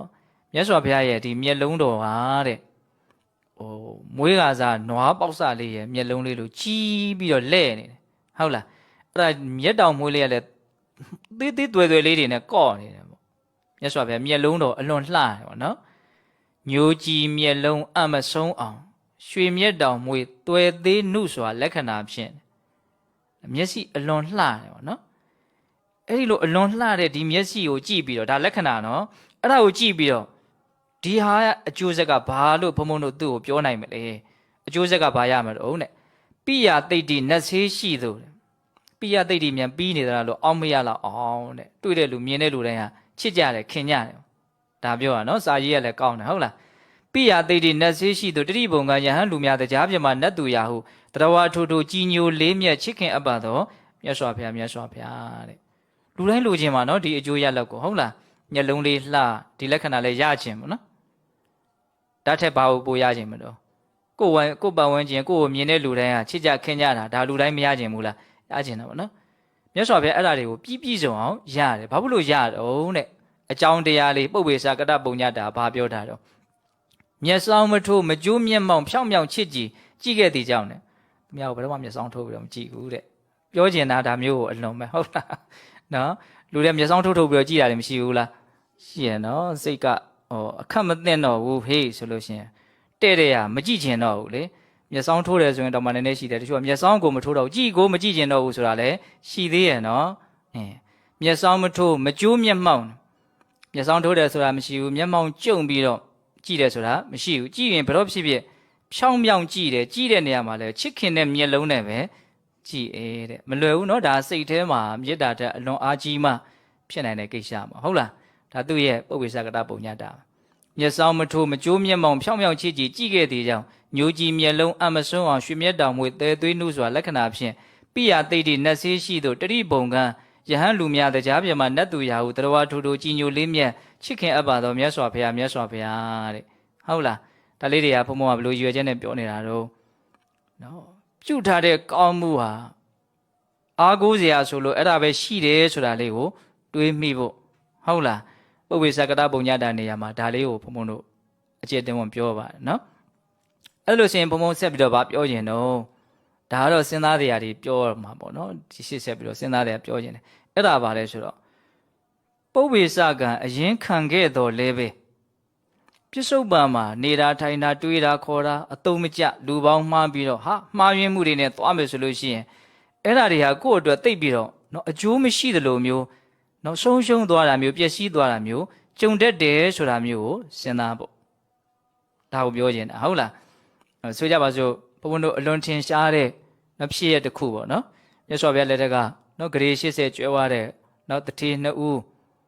နော်သူတို့ရဲ့သားနဲ့သမီးကိုဘာလို့တုံးပေးစားလိုက်တယ်ဂရေ160ပိုင်ဆိုင်မှုအကြီးကြီးပဲဟုတ်လားနောက်ဆုံးမိဘတွေရဲ့အသုံးမချမှုပေါင်းတဲ့တင်းတဲ့မိတ်ဆွေနော်ယုံမာမှုဒါတွေအကြောင်းမျိုးမျိုးကြောင့်သူတို့ဘာဖြစ်သွားတယ်ခွက်လက်ဆွဲပြီးတော့တောင်းရတဲ့အနေထားရောက်သွားတယ်ဒါလွမ်းကြားဘူးနော်နောက်ရှင်အနန္ဒာဆွမ်းကြံဟင်းကြံသွားပြီးတော့မြတ်စွာဘုရားဒီလင်မယားကိုကြည့်ပြီးတော့ပြုံးနေတဲ့အဲ့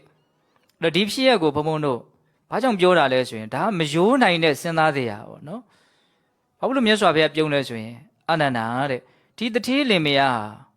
နော်ပထမအရွယ်မှာစီးပွားရေးလုပ်မယ်ဆိုရင်ပထမတန်းသားတထေးဖြစ်မယ်စီးပွားမလုပ်ဘူးတရားရှာမယ်ဆိုရင်အဲ့ဒါယောက်ျားဖြစ်တဲ့လူကရဟန္တာဖြစ်မယ်မိန်းမဖြစ်တဲ့လူအနာဂံဖြစ်မယ်အဲ့ဒီစကားကိုကြည့်ပုပ္ပေသကတပုံညတာမပါဘူးလားပါတာပေါ့နင်းနင်းနောနောမဟုတ်ဘူးနော်တထေးဝင်မှာဖြစ်တယ်ပိုင်ဆိုင်မှုတွေကြီးပိုင်ခဲ့တဲ့ဒါလောကီလို့ပေါ့ဟုတ်လားအခုအားကြစရာကောင်းတာကသူတို့မှာစားရှိတယ်အည်အသွေးရှိတယ်ပါတော့တရားလုပ်မယ်ဆိုရင်ရဟန္တာဖြစ်နိုင်တယ်မိန်းမအနာဂံဖြစ်နိုင်နေတဲ့ဟုတ်လားဟာပထမအရွယ်မေးလျောလို့ဒုတိယအရွယ်မှာစီးပွားရှာမယ်ဆိုဒုတိယတန်းသားတထေးဖြစ်နိုင်ဟာတရားပဲရှာမယ်ဆိုရင်ယောက်ျားဖြစ်တဲ့လူအနာဂံဖြစ်နိုင်တယ်မိန်းမဖြစ်တဲ့လူတဂရဂံဖြစ်နိုင်တယ်ဟာဒုတိယအရွယ်မေးလို့ခိုင်းထောင်းတတိယအရွယ်နောက်ဆုံးအရွယ်မှာတော့ကြိုးစားမယ်ဆိုရင်တတိယတန်းသားတထေးဖြစ်နိုင်တယ်လောကီလို့နော်လောကုတ္တရာလို့ဘယ်လိုဖြစ်နိုင်တော့အရိယာဖြစ်နိုင်တယ်နှစ်ယောက်လုံးဟုတ်လားအဲ့ဒီစကားတွေကိုဘုန်းဘုန်းတို့ကြည့်မယ်ဆိုလို့ရှိရင်သူတို့ကပုပ္ပေသကတပုံညတာပါခဲ့တော်လဲပဲဘာလို့ပြစ်လိုက်တာတော့ဖြက်စီးပြစ်လိုက်ကြတာပေါ့နော်ဖြက်စီးပြစ်လိုက်ကြတာဒါကိုဘုန်းဘုန်းတို့စဉ်းစားဖို့ဟုတ်လားအလွန်တန်ဝေကရစရာကောင်းတယ်အဲ့တော့ကို့မှာပုပ္ပေသကံပါတာမပါတာကနော်ကိုဘလို့အသုံးချမလဲဆိုတာကပို့ပြီးတော့ပုပ္ပေသကံပါတာမပါထက်ပါတာမပါတာထက်ပို့ပြီးတော့အရေးကြီးနေတယ်လို့မဆိုနိုင်ဘူးလားဆိုနိုင်တယ်အဲ့ဒါကိုစဉ်းစားသေးခြင်းတာအဲ့ဒီမှာပဲမြတ်စွာဘုရားအဲ့ဒီဖြစ်ရက်ကိုအခြေခံပြီးတော့အလွန်စဉ်းစားတရားကောင်းတဲ့ဂါထာလေးနဲ့ပို့ဟောတယ်အစရိတဝဗြဟ္မစရိယံအလတ္တယုပနိတနံဇိဏကွန်ဇာဝဇာယန္တိခိနမစ္စေဝပန္လလေတဲ့နော်အရွယ်ရှိတုန်းကငယ်တုန်းကစီဝါရေးလည်းမရှာဘူးဟာဗြဟ္မစရိယလို့ဆိုတဲ့မြတ်သောအကျင့်ကိုကျင့်သုံးခြင်းအဖြစ်သူတော်ကောင်းတရားကိုရှာလားဆိုတော့လည်းမရှာဘူးဟုတ်လားအဲ့လိုမရှာတဲ့ပုံကိုယ်တွေကအသက်ကြီးလို့အိုလာတဲ့အခါမှာတဲ့ခိနမစ္စေဝပန္လလေနော်ငါးကုံပြီးတော့ရေခမ်းနေတဲ့အိုင်ငါကလည်းမရှိတော့ဘူးရေကလည်းခမ်းပြီအဲ့ဒီအိုင်မှာဂျိုးကြဘလို့ဂျိုးကြအောင်ဆိုအတောင်ကျိုးတဲ့ဂျိုးကြဒီပြင်နေရပြန်ဖို့ဆိုတော့လည်းပဲမပြန်နိုင်အတောင်ကကျိုးနေလေဒီတဲပဲရှာမယ်ဆိုတော့ငါကလည်းမရှိနော်ငါမရှိုံနဲ့မကဘူးအေးချမ်းမှုကိုပေးစီတဲ့ရေကလည်းပဲခမ်းနေပြီဟောဘလောက်ဒုက္ခရောက်လိုက်တယ်လဲစဉ်းစားကြည့်ဦးနော် မြတ်စွာဘုရားပေးတဲ့ဥပမာဟုတ်လားနော်ရေခမ်းပြီးတော့ငါးကုန်နေတဲ့အိုင်မှာအတောင်ကျိုးတဲ့ဂျိုးကြလို့တဲ့နော်စိန်နကွန်စာဝဇာယန္တိခိနာမေဇေဝပန္နတိနော်အဲ့ဒီလိုမျိုးဥပမာပေးခံရတဲ့လူတစ်ယောက်နော်ကြံမှိုင်းပြီးတော့အကြံကုန်ပြီးတော့ဒါစနေရဲ့ပူပူလောင်လောင်နဲ့ဘဝနေကိုအဆုံးတတ်ရမယ်အာစရိတဝဗြဟ္မစရိယံအလတ္တယုပနိတနံတင်တိစာပါတိခိနာဝပုရဏာနိအနုထုနံဒါဒုတိယဂါထာအားပြောတော့ငယ်တုန်းကသူတော်ကောင်းတရားလည်းမကျင့်စီပွားရေးလည်းမရှာဟုတ်လားအဲ့လိုဆိုရင်အသက်ကြီးလာတဲ့ခါဘယ်လိုတုံးတဲ့သူပေးတဲ့ဥမာလေးကလည်းတစ်မျိုးကောင်းတယ်တင်တိစာပါတိခိနာဝလေးညိုးကလွတ်ထွက်သွားတဲ့ပြစ်ထည့်လိုက်တဲ့မြားတံဟာအရှိန်ကုန်တဲ့အခါကျတော့ဘာလို့တော့အောက်ကျသွားတယ်အောက်ကျသွားပြီဆိုရင်အဲ့ဒီမြားတံဟာလှုပ်နိုင်သေးသလားမလှုပ်နိုင်ဘူးသူအရှိန်ဟုန်နဲ့ပြေးခဲ့တုန်းကလည်းပဲသူစွမ်းအားနဲ့ပြေးတာမဟုတ်ဘူးလေလေးညိုးဆွဲပြီးတော့ပြစ်လိုက်တဲ့လေးညိုးရဲ့တွန်းကန်အားလေးကိုင်းနဲ့ကျိုးနဲ့ဆွဲပြီးတော့ပြစ်လိုက်လို့အဲ့ဒီတွန်းကန်အားနဲ့သူပြေးတာအဲ့ဒီတွန်းကန်အားကုံလို့ကြပြီဟေ့ဆိုတော့မလှုပ်တော့အဲ့တော့ဘုံဘုံတို့ဘဝမှာတချို့လူတွေဟာအရှင်ကောင်းကောင်းနဲ့ပြေးနေကြတယ်မကြည့်လို့တော့ခက်ကောင်းကောင်းပဲဟုတ်လားသူတို့ကသူတို့အစွမ်းလို့ထင်တယ်တကယ်တမ်းကတစ်ချိန်လုံးကသူတို့ပြုထားတဲ့ကောင်းမှုရဲ့အစွမ်းသူတို့အစွမ်းလို့လည်းပြောလို့တော့ရတာပေါ့နော်သို့တော့အဲ့ဒီဟာအတိုင်းအတာရှိတယ်ကန့်သက်ချက်ရှိတယ်ကုံတက်တယ်ခန်းတက်တယ်ဟုတ်လားဒီလေးညို့ရဲ့စွမ်းအားကြီးကအမြဲတမ်းလေးကိုမြားကိုပြေးစီနိုင်လောက်အောင်ကြီးသလားဘယ်တော့မှမရက်ဘူးကွာပြေးနေတော့မယ်ဟုတ်လားအဲ့လိုပြေးမလားအပြေးဘူးသူအရှိန်ဆိုတာကုံတဲ့အချိန်ရှိတယ်ဟုတ်တယ်မဟုတ်လားအရှိန်ဆိုတာကုံတဲ့အချိန်ရှိရနော်အဲ့လိုပဲကုသိုလ်ကောင်းမှုဆိုတာလည်းပဲကုံတဲ့အချိန်ရှိတယ်ကုံမီဟေ့ဆိုတာနဲ့ဒီလိုအစွမ်းတုံးသွားပြီဒါကိုလည်းဘုံဘုံတို့နားလည်ဖို့လိုတယ်နော်အဲ့ဒါမြတ်စွာဘုရားပေးတဲ့ဥမာနော်လေးညို့ရဲ့နော်လေးကနေထွက်သွားတဲ့မြားတာအရှိန်ကုန်လို့ကြားတဲ့အချိန်မှာဘာမှမလှုပ်နိုင်တော့သလိုပုရဏဏီအနုထုနေတယ်ရှေးတုန်းကအဆင်ပြေခဲ့တာတွေရွှေသီးဆောင်းခဲ့တာတွေပြန်တွေးပြန်ပြောရင်းနဲ့ပဲအာသာဖြေးနေတာလက်တွေ့တကယ်လက်တွေ့မှာတော့ဆင်းရဲနေရတယ်ပေါ့အဲ့ဒီတထေးကိုအကြောင်းပြရမြတ်စွာဘုရားဟောတာနော်ဒါမှမဟုတ်ဘုံဘုံတို့စဉ်းစားတရားရှိတာနော်ဘဝမှာဒီကုသိုလ်ကောင်းမှုဆိုတာအရှိန်တစ်ခုနော်ကုံတတ်တယ်ကုံလို့ရှိရင်ဘုံဘုံတို့ကထပ်ပြီးတော့ပြုတ်မယ်ဆိုလို့ရှိရင်ဒါကုသိုလ်အသက်ဆက်တဲ့သဘောမျိုးရှိတာပေါ့နော်ဒါကြောင့်ဒီကုသိုလ်ကောင်းမှုကိုအဟောင်းအသစ်ဆိုတဲ့ရှုထောင့်ကလည်းကြည့်တတ်ဖို့လိုတယ်ဥမာဘုံဘုံပြောမယ်နော်အချိန်ကလည်းနည်းနေပြီဝိတာခါကသူ့ရောက်ခမအိမ်လိုက်သွားတာလေရောက်ခမကြီးကအဲ့ဒီတုန်းကအယူဆမမှန်သေးဘူးမတည့်သေးဘူးပေါ့ဟုတ်လားအဲ့တော့ဒီရဟန်းတစ်ပါးဆွမ်းလာရက်တဲ့အခါကျတော့မြင်းရဲနဲ့ကြိုးပိတ်ပြီးတော့စားနေတယ်သူကမလောင်းခြင်းဘူးဆွမ်းမလှူခြင်းဘူးပေါ့အဲ့တော့ဝိတာခါဘယ်လိုပြောလိုက်တာတော့အဲ့ဒီရဟန်းတော့ကြားဘူးတယ်မဟုတ်လားအရှင်ဘုရားတဲ့တပည့်တော်ရောက်ခမကြီးကအဟောင်းစားပါဗျာတဲ့ဟာတော်တော်ကိုနာသွားတယ်နော်အဲ့ဒီတထေးကြီးကသူ့ကိုအဟောင်းစားလို့ပြောသူတွေးလိုက်တဲ့အဟောင်းကအဓိပ္ပာယ်တစ်မျိုးလေအဲ့ဒါနဲ့နောက်ဝိတာခါကိုအိမ်ကနေနှင်ထုတ်ကြမလို့တဲ့အခါကျတော့ပုံနာပညာရှိဦးနဲ့အမှုစစ်ကြတော့သူဆိုလိုတဲ့အဟောင်းဆိုတာကအဲ့ဒီမစင်ကိုဆိုလိုတာမဟုတ်ဘူးတော့ရှေးတုန်းကပြုခဲ့တဲ့ကုသိုလ်ဟိုပဲရည်ရွယ်ပြီးတော့အဟောင်းစားလို့ပြောနောက်ထပ်အသစ်မလုပ်ဘူးပေါ့အဲ့ဒါမြတ်စွာဘုရားလည်းဒီအဟောင်းအသစ်ဆိုတဲ့စကားလုံးကိုသုံးတယ်ဟုတ်လားအဲ့တော့ဝိသခါပြောတာမြတ်စွာဘုရားရဲ့အလိုတော်ကြလို့ဆိုနိုင်တယ်မြတ်စွာဘုရားဘယ်နေရာမှာသုံးတယ်လ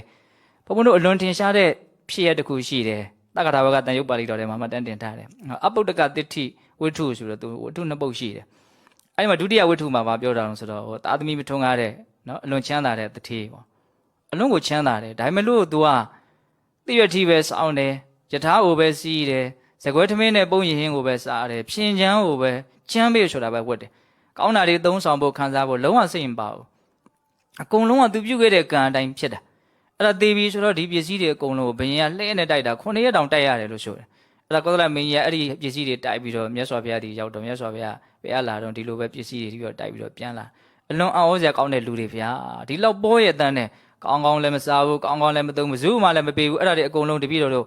မင်းမာနာဖြစ်သွားတယ်အဲ့မှာမြတ်စွာဘုရားရှေးအကြောင်းလေးကိုပြောပြတယ်အဲ့ဒီတတိယဘဝတစ်ခုကတဂရတိခီလို့အမည်ရတဲ့ပြည့်စေကဗုဒ္ဓရှင်မြတ်တစ်ပါးကိုသူလှူခဲ့တာလှူတာကသူကလမ်းသွားရင်းနဲ့တွေ့လို့အဲ့ဒါနဲ့အခိုင်းရှည်ကိုပြောလိုက်တာပေါ့နော်ဒီရှင်မြတ်ရဲ့တပိတ်ထဲကိုကောင်းပေးဆိုတဲ့စွန့်နေဟင်းတွေလှူပါလို့ခိုင်းအဲ့ဒါနဲ့သူအလုပ်တစ်ကိစ္စရှိတော့သွားတယ်ပြန်လာတဲ့ခါကျတော့အဲ့ဒီမထေနဲ့အဲ့ဒီပြည့်စေကဗုဒ္ဓနဲ့တွေ့တဲ့ခါကျတော့တပိတ်ကိုလှက်ကြည့်တော့အလွန်ကောင်းတာတွေတွေ့တော့သူစိတ်မထားတတ်တော့နှမျောသွားတာတကယ်လို့ဓာတွေကိုငါတဲ့ငါရဲ့အခိုင်းအစီတွေကိုသာကျွေးလိုက်မယ်ဆိုရင်အဲ့ဒီလူတွေကငါအတွက်အသက်ဆွန့်ပြီးတော့တောင်မှအလုပ်လုပ်ကြမှာဒီလောက်ကောင်းတာတွေကိုသူတို့ကျွေးလိုက်ရင်အခုငါရှုံးသွားပြီတဲ့အဲ့လိုကြီးတွေးရနော် ပေးတော့လည်း तू က तू သေနာရှိလို့ပေးတာပဲဒါပေမဲ့ပေးပြီးတော့မှ तू ကအနိုင်ရှုံးနေတွက်ကြည့်တာပေါ့နော်ဒီလူက तू စားမှာငါကတော့ပေးလိုက်ရတာနော်အဲ့လိုကြီးတွေးတဲ့အခါကျတော့ तू ဝမ်းမသာနိုင်ဘူးပေါ့နော်ပြန်ယူလို့ကလည်းမရအဲ့ဒါကြောင့်မို့လို့လှူတဲ့အတွက်ကြောင့် तू နတ်ပြည်တွေပါလေလည်းရောက်တယ်ဒါပေမဲ့လို့ဒီကံအကျိုးကံအကျွင်းအကြံကြောင့်မလို့ तू တထေးဖြစ်တာခုနခါတောင်ဖြစ်တယ်လို့ဆိုတယ်အဲ့ဒါနောက်ဆုံးခါပဲတထေးဖြစ်တော့ပိုင်ဆိုင်မှုတော့အလွန်ကြီးတယ်ဒါပေမဲ့လို့အဲ့ဒီငါတော့ရှုံးပြီဆိုတဲ့နှလုံးမသားရမှုကဒါတွေကိုခံစားလို့စိတ်ကိုလုံးဝမဖြစ်စေဘူးသူကဆင်းရဲသားတယောက်လိုပဲနေသွားတာဥစ္စာတောင်တက်တက်ပေါ့နော်သူဥစ္စာဟုတ်လားအဲ့ဒီမှာမြတ်စွာဘုရားသူ့ကိုသုံးသက်ပြတာဒီကောသလမင်းကြီးကိုမင်းကြီးတဲ့ဒီတထေးကြီးကအဟောင်းကလည်းကုန်ပြီတဲ့အစ်စ်ကလည်းမလှုပ်ဘူးတဲ့ကြောပြတ်ပြီလေအစ်စ်လည်းမလှုပ်ဘူးအဟောင်းလည်းကုန်ပြီဆိုတော့ဘာကြံသေးတော့မကြံတော့ဒါမှမဟုတ်အခုသေးတော့ရောယူဝငရဲရောက်သွားပြီတဲ့အဲ့ဒါသူလုတ်ခဲ့တဲ့ကံတွေကအရှိန်ရှိတယ်နတ်ပြည်ကိုပို့လိုက်တယ်ဟုတ်လားတထေးဘဝကိုရောက်စေတယ်တွန်းအားတယ်ခုနလေးညိုးကထွက်သွားတယ်မြားတန်တို့ဟာအရှိန်ကောင်းတော့ပြေးတယ်လွန်းနဲ့အလွန်တင့်တယ်ပေါ့နော်ဒါပေမဲ့ဘာတော့အရှိန်ကကုန်တတ်တယ်ဆိုတာနားလေရမယ်အဲ့ဘုန်းဘုန်းတို့ဒါပြုဖို့ပြောတာနော်ပုပ္ပေသကတပုံညတာနဲ့ပတ်သက်ပြီးတော့ဟုတ်လားပုပ္ပေသကတပုံညတာရှင်အလွန်မင်္ဂလာရှိတယ်ဒီမင်္ဂလာလေးကိုဆက်မိဖို့ဆိုလိုတာကအရင်တုန်းကပြုခဲ့တဲ့ကုသိုလ်ဟာအခုအတွက်ပုပ္ပေသကတပုံညတာမင်္ဂလာဖြစ်တယ်လို့အခုကုသိုလ်ပြုခြင်းဒါနောက်တစ်ချိန်မှာပုပ္ပေသကတပုံညတာမင်္ဂလာဖြစ်မယ်ဟုတ်တယ်မဟုတ်လားဘုန်းဘုန်းတို့ကဘဝကိုဘယ်နှမျိုးကြည့်ရမှာလို့ပြောနေကြရှိလဲနှစ်မျိုးကြည့်ရမယ်နော်ခုရောနောင်ရောဟုတ်လားဘဝကိုနှစ်မျိုးကြည့်တတ်မှပညာရှိဘဝကိုတစ်မျိုးတည်းကြည့်လို့မပြည့်စုံဘူးဟုတ်ရလားဒါကြောင့်မလို့ပုပ္ပေသကံပါတော်လဲပဲနော်အသုံးမချတတ်ဘူးဟေ့အစ်စ်တွေမဆက်နိုင်ဘူးအဟောင်းပဲထိုင်စားနေဆိုကြာရင်ဘာဖြစ်သွားမှာတော့ကုံသွားနိုင်တယ်ဒီရှုထောင့်ကလည်းကြည့်ပြီးတော့ကောင်းမှုကိုလှုပ်ချင်တဲ့စိတ်ကိုထက်သန်စေရမယ်ပေါ့နော်နောက်တစ်ဘုံဘုံတို့ဒါနဲ့ဆက်ပြီးတော့ပြောစရာကောင်းတဲ့တစ်ခုပေါ့နော်အရေးမြက်လေးတော့ပြောကြည့်မယ်ဒါလည်းလူသိများတဲ့တရားတစ်ခုပေါ့သို့တော့ဆက်ပြီးတော့တွေးမိဖို့လေးတွေကိုဘုံဘုံတို့ကစူးစီးပေးတဲ့သဘောပေါ့နော်မြတ်စွာဘုရားလူ၄မျိုးရှိတယ်ဆိုပြီးတော့ခေါ်တာရှိတယ်နော်အမှောင်ကလာပြီးတော့အမှောင်ကိုသွားတယ်အမှောင်ကလာပြီးတော့အလင်းကိုသွားတယ်အလင်းကလာပြီးတော့အမှောင်ကိုသွားတယ်အလင်းကလာပြီးတော့အလင်းကိုသွားတယ်ဒီဘဝမှာတချို့အလွန်ချမ်းသာတယ်ဒါပေမဲ့မကောင်းတာတွေလုပ်တယ်သေတဲ့ခါကျတော့မဟုတ်တဲ့နေရာရောက်သွားတယ်ဒါအလင်းကလာပြီးတော့အမှောင်သွားတယ်လို့ခေါ်တယ်ဒီဘဝမှာတချို့အလွန်ချမ်းသာတယ်ဒါပေမဲ့ထပ်ပြီးတော့ကောင်းမှုတွေကိုလုပ်တယ်ကောင်းတဲ့နေရာရောက်သွားတယ်အလင်းကနေလာပြီးတော့အလင်းကိုသွားတယ်တချို့ဒီဘဝအလွန်ဆင်းရဲတယ်ဘာမှအဆင်ပြေတာမရှိဘူးဒါပေမဲ့ဒီဘဝကောင်းတာလုပ်လားဆိုတော့လည်းမလုပ်ဘူးအမှောင်ကလာပြီးတော့အမှောင်သွားမဲ့လူပေါ့နော်တချို့ဆင်းရဲတယ်အခြေအနေမကောင်းဘူးဒါပေမဲ့လို့ဒါကိုအသိဉာဏ်နဲ့ထိန်းချုပ်ပြီးတော့ကောင်းတာကိုလုံနိုင်တယ်လို့လုပ်တယ်အမှောင်ကလာပြီးတော့ဘယ်သွားမလို့အလင်းကိုသွားမယ်အဲ့တော့ဘုန်းတို့စဉ်းစားတဲ့အရှိတာဘယ်ဟာလာတာလဲဆိုတာတဲ့ဘယ်ဟိုသွားမှလဲဆိုတာကပို့ပြီးတော့အရေးပါတယ်